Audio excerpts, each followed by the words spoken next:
Saison, a beloved farmhouse ale. Or is it? I mean, it is beloved, but is it from the farmhouse?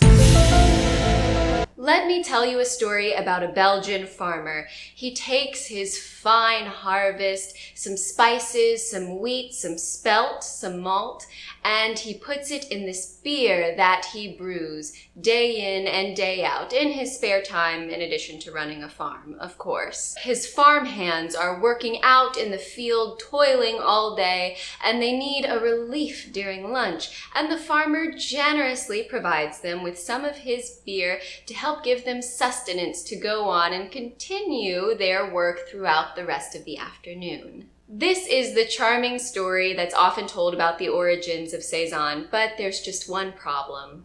It's not true! Well, the story I told you was true. There were Belgian farmers who would take their harvest and use it to brew beer to sustain their workers throughout the day. But those farmhouse ales weren't Saison. The first problem with that story is that those little farmhouse brewery operations weren't that common. It was pretty costly and difficult to run even a small brewing operation.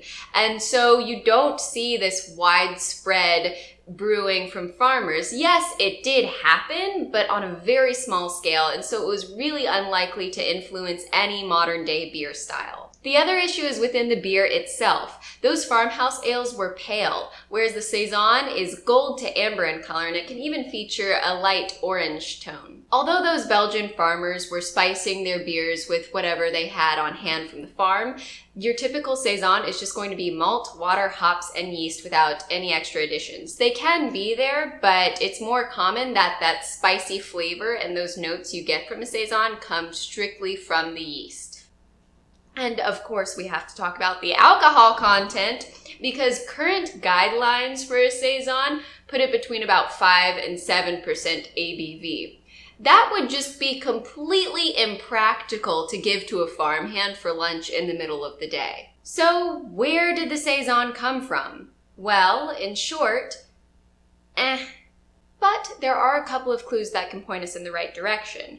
There's evidence that in the mid-1800s in Wallonia, which is the French-speaking part of Belgium, they were brewing beer between November and March in season, or en saison. And then in the 1920s, we see the first version of a modern-day Saison with the release of Saison du Pont. There's still a lot of unanswered questions, and there's some disagreement among the beer experts. But in the meantime, I would recommend enjoying a Saison. It has these nice, spicy flavors that come from the yeast, and it's also highly attenuated and carbonated, so it's dry and very, very refreshing.